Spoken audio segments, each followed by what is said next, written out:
Hello, and welcome to another episode of the Clicks to Customers podcast. I am John Horn, your host and CEO of StubGroup, and today we are joined by Jason Greenwood. Jason is a podcaster and the founder of Greenwood Consulting, and today we're going to be talking about all things e-commerce. So, Jason, welcome to the show.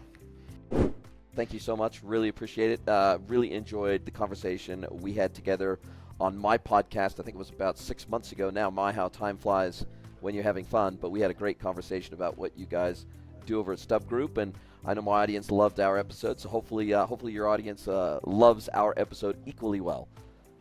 I'm sure they will. And yeah, time flies, like you said, and there's been a few things that have changed in the world and market at large in the last 6 months that have impact on e-commerce. So excited to talk through some of that. But let's maybe start at the basics before we get into some of the juiciest stuff. And just tell me a little bit about kind of what's your journey, what got you into e-commerce in particular, and what do you focus on at Greenwood Consulting?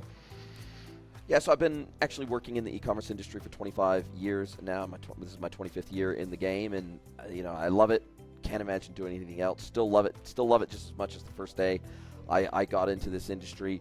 And I kind of fell into the industry back in the day. I had a friend of a friend who had an agency. I was living in New Zealand at the time. I'm originally from California, grew up in California, moved to New Zealand in my early 20s, lived in New Zealand for almost 30 years, and now live in Mexico. But when I first moved to New Zealand, I lived in a small town, relatively small town on the South Island called Christchurch, and through a mutual friend, I met somebody who owned an e-commerce agency, and this was obviously very, very early in the e-commerce game. This was, they were doing some pretty cutting-edge things. They were a hosting company, plus they were a web development agency, plus they had their own, we didn't call it SaaS back then, but they had their own web-based commerce platform and CMS platform, and it was just all, you'd log in through a browser and you'd be able to access their platform. And then after that, we started getting into delivery of e-commerce websites on OS Commerce. And then I started, as a side hustle back in the day, while I was still working at this agency, I started a business with a friend of mine selling memory cards online. And this was back in the day when memory cards were used in absolutely everything, from cameras to, originally it was just cameras, and then it morphed into kind of, we used memory cards in every device you can imagine, phones and everything else. And that was back when memory cards were really expensive. We're talking like $650 for a 32 megabyte memory card.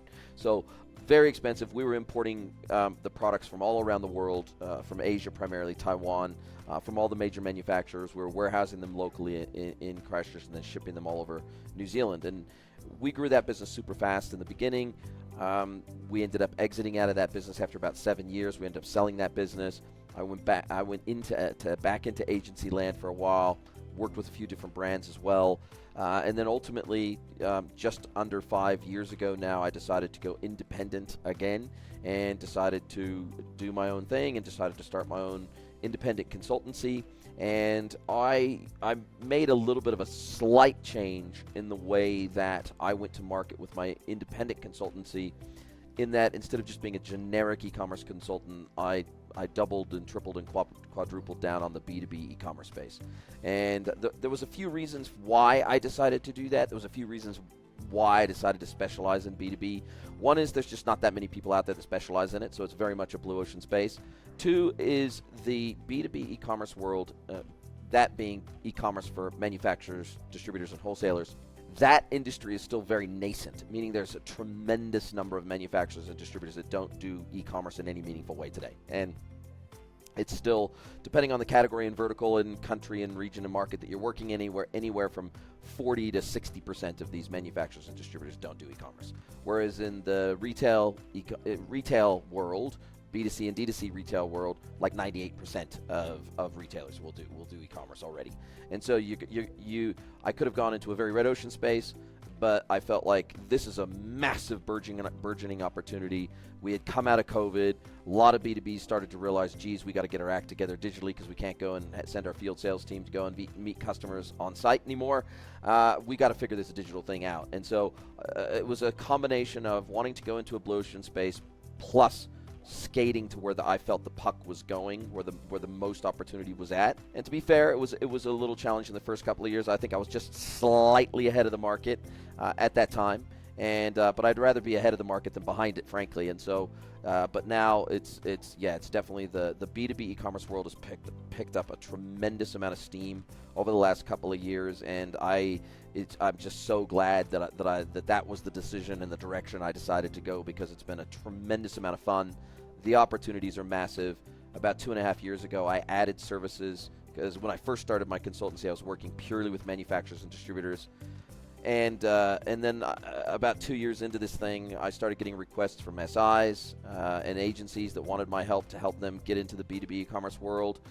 I started getting calls from B2B platform vendors and people working in the tech space in the B2B world, and investors that wanted to invest in the B2B world. And so I've added those services along the way, but it's all with a B2B focus. So it's been an amazing journey. Absolutely thrilled to be in it. I speak at conferences. This industry has just been overwhelmingly good to me, is what I'm trying to say. And I live a blessed lifestyle. I get to travel. A huge percentage of my personal friends originally started out as people that I met through the industry. And so, this industry has been my life for the last 25 years in every way, shape, and form. And I just can't imagine doing anything else. Well, thank you for sharing that, Jason. I love that idea of niching down into something so specific, and also getting ahead of the curve, like you said, so that you are there as those manufacturers, those distributors kind of come to realize what they need. And I'd love to kind of dig into some meat here. So when these distributors, these manufacturers are coming to you, what are some of the top pain points that you are seeing in how they're thinking about e-commerce, and maybe either things that they're running into as they try to do e-commerce, or as they think about getting into it? Like what are some of those top pain points that you see? It runs the gamut. I mean, oftentimes it's a situation where leadership doesn't know what to do next. They know that they need to do something, but they don't kind of know where to start, because I would say greater than 75% of the B2B merchants that I work with, they're like second and third generation family businesses. So they're manufacturers, distributors, they're 25, 50, 75, 100-year-old family-run businesses.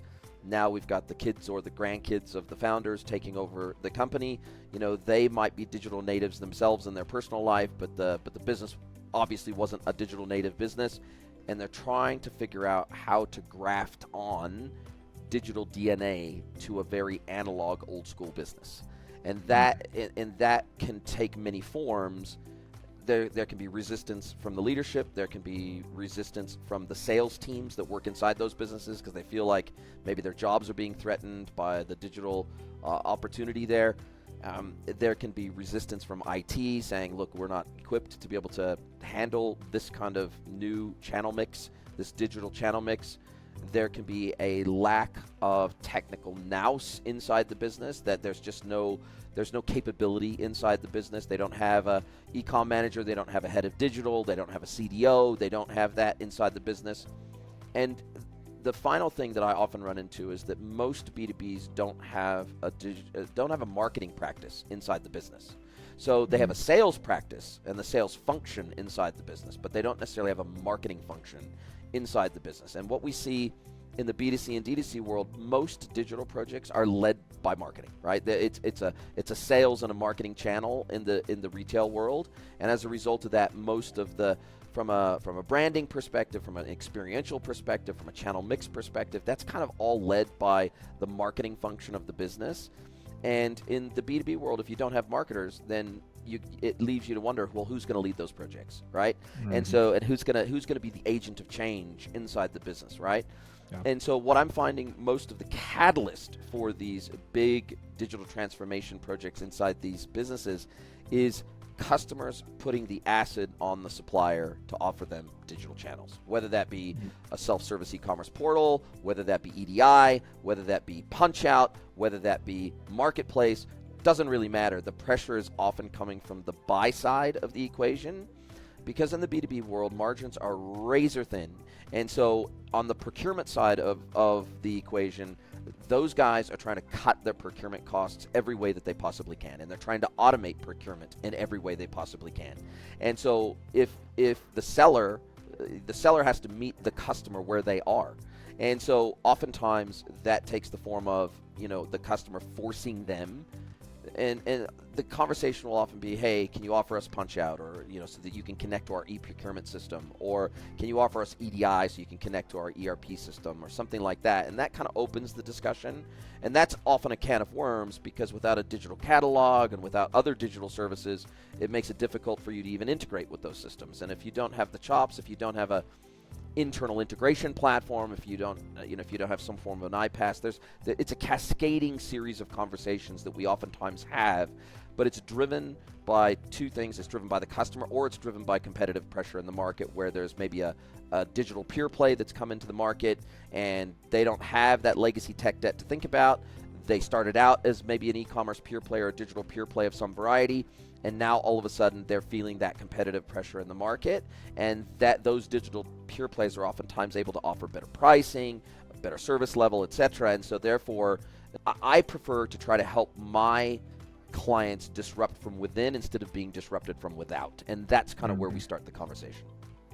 Interesting. So mostly it's not internally the company is saying, hey, we really want to do this. It's either customers saying, do this for us, or it's other competitors, digital natives, like you said, who are doing it, and now there's not really a choice. I imagine that makes your conversations a little more challenging if they're being kind of pulled into this kicking and screaming a little bit. It makes sense, the different areas of resistance that you mentioned. So what would you say, as you look at the clients you've worked with that have done the best job of making this transition, are there any things that set them apart from the rest of the playing field that you've worked with, whether it be attitude or technology or anything? What sets the high performers apart from what you've seen? Yeah, I think there's probably the two biggest things that I run across routinely that are kind of metrics for success are how forward thinking and how visionary is the leadership. So if they kind of happy with the status quo, they're maybe male, pale, and stale, and they've been in the industry for 50 years, and maybe they're close to retirement, so they don't understand why we have to think about this digital thing, then that can be a real challenge, right? Whereas if the leadership team is like, no, we want to be cutting edge across everything that we do. We want to be cutting edge with our products. We want to be cutting edge with our services. We want to be cutting edge with the way that we go to market. We want to be a leader in our field as opposed to a laggard in any way in our field. It's kind of starts with that leadership mindset, and I never try to sell the unsellable. So if I run into a scenario where the leadership is basically takes the approach when they talk to me, convince us why we should do this digital thing, I'll walk away every single time. If they go, convince us because we believe that we need to do this, that we have to do this, that we should do this, that some of our customers are asking for us, but convince us kind of more how we can do this and execute it well, then that's a totally different story. And I, or please help us understand even where to begin this journey, because we have no idea where to start this journey. Then that's a very different discussion. But if they're looking to be convinced that they should do anything digital at all, then that's probably not a room I need to be in or want to be in, because I'm not in the business of convincing anybody. I'm like, well, then go and check out my 500 plus episodes of my podcast if you need convincing, and listen to some of the stories of some of the businesses that have done this well. Listen to some of the stories of the tech vendors that are doing cutting edge things in your industry. Listen to guest mentors that I've had on the podcast that have seen successful businesses go through these transformations and the learnings they've gotten out of it. Go educate yourself. I'm not, I educate through my content. I'm not here to convince you to go down this transformation journey that you're resistant to. That's the first thing. The second thing is you have to get the whole business on the bus. And the place that most of these leaders, even if they give the mandate, we're going to do this digital thing, we're going to do this e-commerce thing, they will see mutinies inside the business if they don't get everyone on board, particularly RevOps and sales. Because sales teams are, and realistically, I understand why they feel threatened by digital technology, because they feel like they're going to get their pocket picked and they're going to lose out on their commissions, right? And if it's not handled well, that can be the result. If the leadership's mentality is, cool, we're going to shift all these sales to digital transactional channels, and then we're no longer going to give commission to our sales reps for any sale that doesn't that comes through a digital channel, well, then you're kind of cutting off your nose to spite your face. If you become channel agnostic, meaning I don't really care where the customer places the order. I don't really care what channel they place the order through. We're going to incentivize, because we have named accounts in most instances. We have, each account manager would have a portfolio of 5, 10, 20, 50 customers, whatever it is. And if you say, well, look, I don't really care where the order comes through, you're still going to get your commission, because that customer is assigned to you to land, expand, and grow within that customer. We're going to incentivize you in exactly the same way, regardless of channel that the order comes through. And in fact, we're going to, the businesses that I see execute on this the best actually add additional incentives, both for the sales teams and the customers, to place their order through the digital channels, whether that's a discount mechanism, whether that's an additional commission mechanism, whether that's a free shipping mechanism, there's all sorts of mechanisms to bring into play here, additional payment methods, additional credit terms. You might get 30 days worth of free credit if you place your order through an account manager, but you might get 60 or 90-day terms on your credit account if you place the order through a digital channel. So there's all sorts of levers that can be pulled to incentivize both internal and external teams to recommend, push, promote, and adopt these digital services and digital channels. And there's one final thing I'd say on this, and I'll turn it back over to you, is that even for the customers that want to place a fully automated order, like through EDI or like through Punchout, so they're not logging into your portal and searching for products and adding it to a cart and checking out, even for customers that place a fully automated order, there are still many, many digital services they would like to be able to access through your business that they can access through a portalized experience. They still have that expectation today. So whether it's placing a digital quote request, whether it's placing a digital RMA request, whether it is checking inventory of a specific item, whether it is checking what products they have available to them on their unique catalog, whether it's checking their MOQ, whether it's checking their buying increments, whether it's downloading a schematic or a drawing or images of a product or specs of a product or something like that. There's a tremendous amount of other digital services that I lump under the umbrella of e-commerce that most buyers expect to be able to access digitally today, that most of these businesses just don't offer, and they're not thinking about ways in which they can extend those services to their customers digitally. And it's often a case of me coming in and leading customer research on behalf of those businesses and asking the customer, what does e-commerce mean to you? Because in the B2B world, we don't even the word e-commerce, the term e-commerce isn't often used. It's the industry has an entire lingo and language all of its own. It's just like you won't hear the term click and collect in B2B, but you will hear the term will call very often, which is the equivalent in the B2B world of click and collect. Cool. I order it online. I want to go to your warehouse and I want to pick up the goods from your warehouse. Cool. Will call it for me.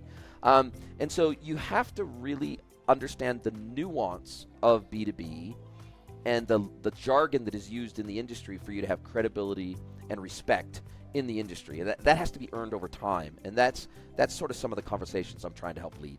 Yeah, that makes a lot of sense. And I'd love to dig in a little bit on the sales side of things that you mentioned, trying to get that buy-in. So when you are advising leadership about how to frame the conversation with the sales team to maximize their buy-in, are there any particular recommendations you give, strategies? Like how do you say what's the best way to go about that to get that buy-in from the sales team?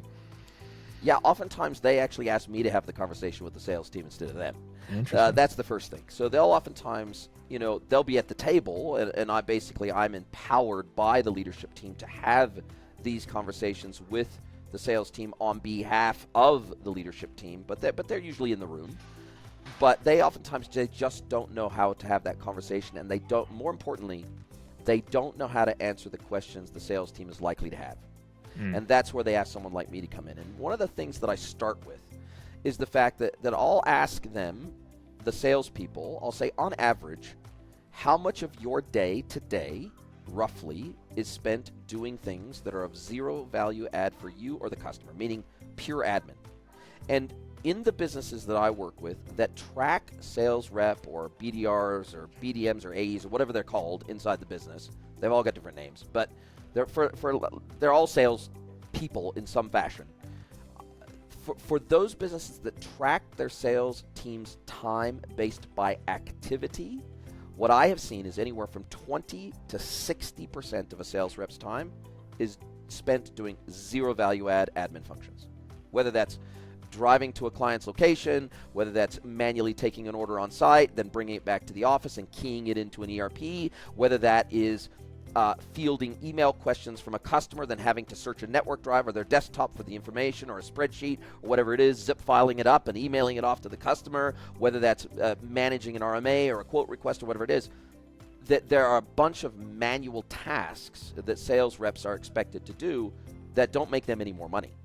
Mm-hmm. And so I often say, roughly what percentage of time do you spend doing things you don't want to do? Okay, cool. It's 30% or it's 50%, whatever it is. Cool. What if I could automate 95% of that for you? What if I could just take that off your plate to where you could do more of the stuff that you're really good at and actually makes you more money? What if I could enable you to knock on more doors digitally and physically? What if I could free up more of your time to take your customers to the ball game and to beers on a Friday and to take them donuts on a Wednesday to the office? What if I could free you up to increase the number of discussions you're having with customers and free you up to further engage on a personal level with the accounts you already own? Oh yeah, shit. Well, amazing. I don't know a single salesperson alive that likes admin. That's the first conversation. The second thing is when I tell them, look, I'm not trying to replace you. I'm the single biggest supporter of sales reps in the world.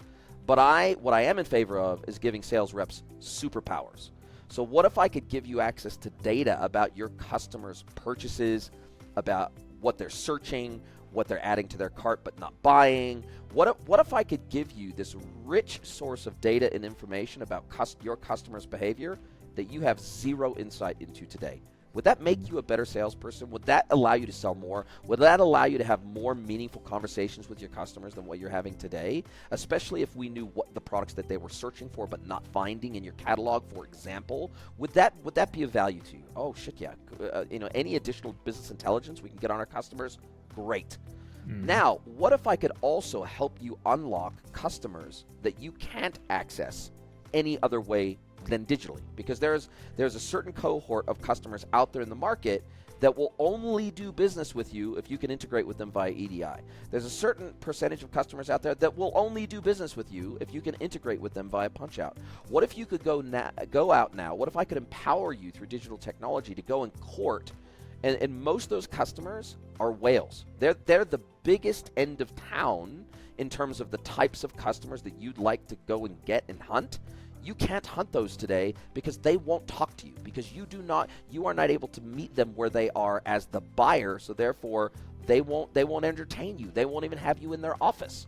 And so when I say, look, what if I could turn you into big game hunters through digital technology, right?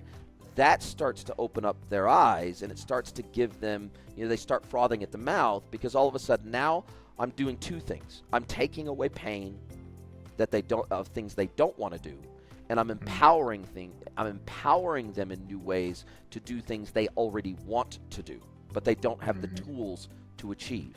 So if I can do both of those things, and if I can get corporate level buy-in so that we can add additional incentives to any orders that come through digital channels, maybe it's an extra couple of percentage points of commission that are attached to any digital order, because it allows us as a business to have more data. It allows us as a business to be more efficient. So why wouldn't we share in that benefit with our sales reps, right? And so these are the types of conversations I'm typically having. And so when I walk through the door, they might see me as the devil, but usually by the time I leave, I'm their best friend, because I'm genuinely a friend of the field sales rep, because I believe they still have a very, very important role to play in the ecosystem. I like it. When you look at the impact that getting into e-commerce has for a lot of these B2B companies, do you see more value coming from that unlocking of new customers, or more value from the unlocking of value from the existing customer base? It depends on typically it depends on what vertical they're in, sort of what their average customer size is. It depends a little bit on where the sourcing for their type of products typically comes from. So like, for example, if you're selling primarily to government and you can't sell to them via EDI or Punchout or e-procurement, you won't win those contracts. And so it sometimes is like, it's absolutely the minimum barrier to entry to enter new markets or new categories or new verticals or new customer cohorts. In some instances, they've got no choice. If they want to go after like a governmental or a very, very large commercial buyer that puts out a tender, for example, or if they want to, I recently had a client who wanted to start selling their products on the Zoro marketplace. Now, Zoro has really strict. They're a massive wholesale marketplace, massive. They're gigantic. They're one of the 800-pound gorillas in the B2B space, and they are very strict about, you cannot do business with them unless you integrate with them by EDI. And they have a like a 20+ page integration document that they send out as a PDF for anybody that wants to sell on the Zoro platform. Okay, this is how you integrate with us, otherwise you cannot sell through us. And so they received this from Zoro, and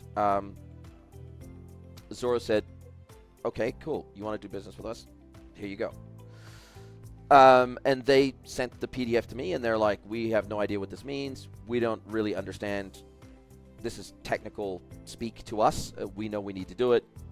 Can you help us make sure we can get integrated with these guys so that we can sell through their platform? So I think it does differ a little bit by category, by market, by region, by vertical.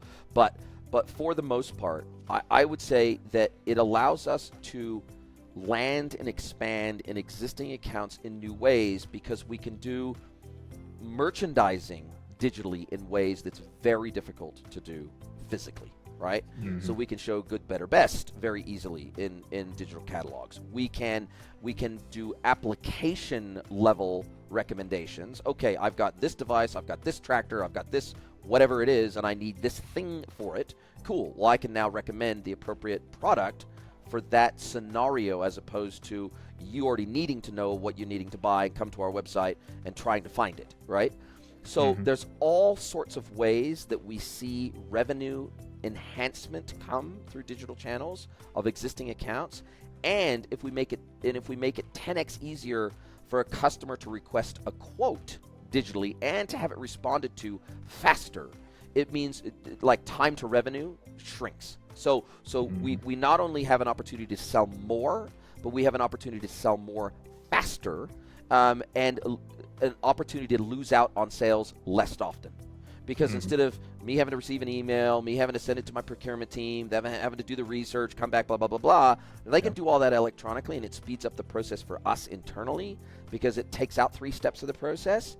And then we can dynamically create a cart, for example, on behalf of the customer with the approved quote, with the quantities and the pricing that we've agreed to, and all the customer has to come in and is just approve that order through the portal.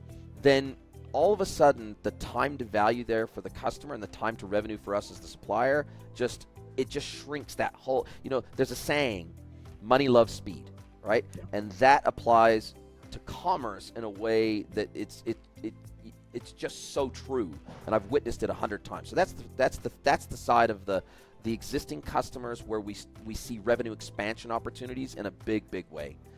Then, of course, being able to go out and unlock completely new markets that we were just closed off to before is a super exciting opportunity. That a lot of these businesses, they're not even aware that those opportunities are out there, because they would never look at those opportunities. And they would automatically, even if a customer came to them and said, hey, would you like to tender for this project and to supply these components for this project? Well, no, we can't, because you've told us in order to be able to tender, we have to be able to interface with you electronically. And so they have to decline opportunities more often than they would like. And so I think there's massive benefit on both sides of the equation. Yeah. Selling more, selling faster it's hard to argue with that. yeah, totally. Good results. I'm curious, when you see businesses make this move and add on the B2B commerce side of things, is that often a stepping stone for them then getting into the B2C space and going direct? Or do most of them just stay, hey, we're staying B2B, but we're doing that, now we have e-commerce as a component of that? Yeah, probably only about 25% of my business, my merchant business, is working with either D2C brand, so they're a manufacturing brand that currently sells direct to consumer, and they want to add strategic wholesale as a channel, or they're a pure play B2B manufacturer today and they want to add D2C as an additional channel to their business. That's probably only around 25% of the work that I do. 75 or better percentage of the work I do is with pure B2Bs, or what I like to call B2B2Bs. So it's like a manufacturer selling to a distributor selling to a dealer, or selling directly into a trade, or selling into an installer organization or something like that. So from a pure B2B perspective, that's the bulk of the work that I do. That makes sense. Yeah. Are there many instances? So let's say leadership is bought into the idea of doing this. So it's not a situation where they're saying convince us, which you said, hey, you don't want to be in that room. But let's say they are kind of bought in. Are there many situations where you say, hey, this isn't the right move? Like B2B commerce is not what you should get into for whatever reason? Or is it pretty much always, yes, it makes sense to get into that if leadership is good with moving that direction? Yeah, I gave a no piece of advice to a customer probably about a year and a half ago, who came to me, or a prospect that came to me, and they said, hey, look, we are one of the only companies in the world that make bespoke, packaging is the wrong word, it's more like we make custom packaging and crates for the movement of goods internationally, but the packaging we create is almost always one-off or one of a few, meaning that, okay, NASA comes to us, for example, if they make a mirror for a space telescope, and it's made at a lab somewhere, and it's super fragile, it's super sensitive, it's got all this electronics in it, and they will give us like the schematics of this mirror and this like telescope module. Then so they'll send us like the blueprints or the drawings of this thing that they need us to transport, and they'll tell us, okay, we need to move it from this location to this location, and it's going to go on a plane, then it's going to go on a boat, and then it's going to go on a truck, and eventually it's going to end up at this location. Then they'll set about doing the design phase. They have like full-blown designers in-house. They'll design the packaging, the inners, the outers, the wood, the foam, the metal struts. They'll put sometimes like shock absorbers in there. Like it's really, most of the stuff they build is very expensive, and it's very bespoke, and it's very one-off. And so I said, is there any part of your current process that can be automated? Meaning, is there any part of the process that is not bespoke? Meaning, do you put people through like a standard questionnaire when they first hit your website to try to assess, okay, what is the size and scope and scale of this project? Do you collect budgetary information? Is there anything about the way that you engage with your customers that is consistent with every single customer? And they were like, no, everything's bespoke. So we'll have like one of our designers actually jump on a call initially with the customer to talk high level about what it is. Then maybe we'll ask for some blueprints or some diagrams or some schematics or something that we can then start doing our design work around, and maybe even build like a simple prototype or proof of concept thing that they can kind of see, touch, and feel, and make sure that we're on the right track. And I'm like, then you can't, there's no meaningful way I can help you automate. Like if everything is bespoke and it's all like human to human communication, and this is like such a deep specialization that like you don't produce any kind of standard crate at scale that is like, okay, like if you told me we service the motorcycle industry and we have a dirt bike crate and we have a street bike crate, and maybe there's some options within that crate that they can select from, but like 80% of it is standard, and then there's like these options. There's like some variants of componentry that they can add to that. Then I can help you automate that. That's easy. But if every single thing is custom, and every single component of every single thing is custom, and you're doing all that manufacturing in-house in your giant warehouse with all this custom machinery that you have, very difficult to automate that, and very difficult to service that up as a fully automated end-to-end e-commerce service. So maybe we could automate like the upload of some schematics or some diagrams or some like we could probably automate the collection of some of the information, but that's not really e-commerce. That's just all that doing is automating some of your internal processes as opposed to extending some form of digital services layer to the customer.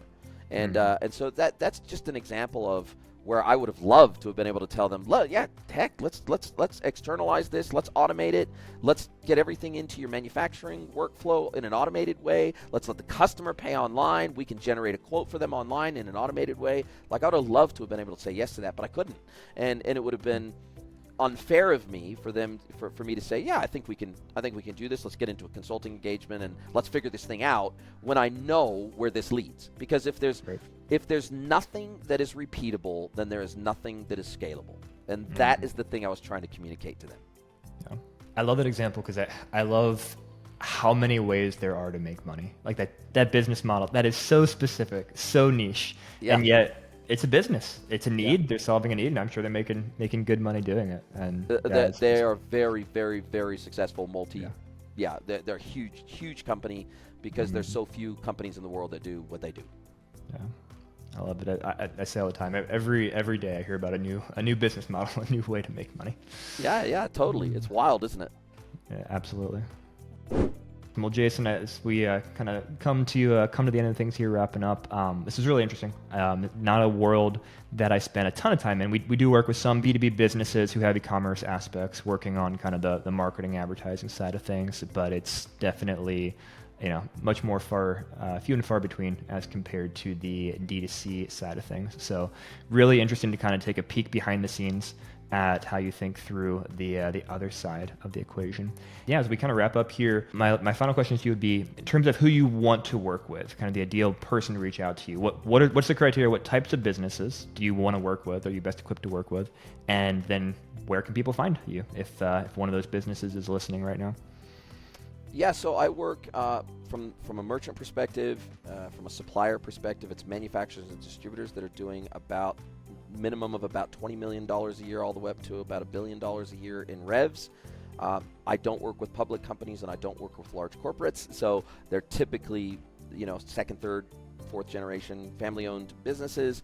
They're privately owned, privately held. Oftentimes they've got either a founder as the leader of the business, but I'm usually dealing with the C-suite or I'm dealing with the leaders of the business as opposed to working through a committee to get things done. That's where I can really come in, help move the needle really, really quickly. I can help them see what's possible, what's not. I'm a full stack solution architect and an enterprise architect, so I'm not just working with the e-commerce front end. I'm working with ERPs and CRMs and CDPs and PIMs and integration layer and everything else. So those are the ones that fit on that perspective. But I also work with platform vendors that work in the B2B space. I also work with SIs and agencies that work in the B2B space and investors that are in the B2B space too. And as I said at the beginning of the meeting, that's been something that's actually been a really amazing expansion of my business, because as of today, as of 2025, I have more non-merchant clients than merchant clients. And it's been such just an exciting thing, because if I hadn't have said yes when those first cohort of new type of client came to me, then I wouldn't be as successful as I am today. And so you kind of got to take those adjacencies when the market is asking you for them, if it makes sense that you reasonably can expand. We'll put links to all that in the description. Jason, thanks so much for your time. And to everyone listening and watching, thank you for your time and your attention. I do not take it lightly. And until next time, go forth, do well, and conquer.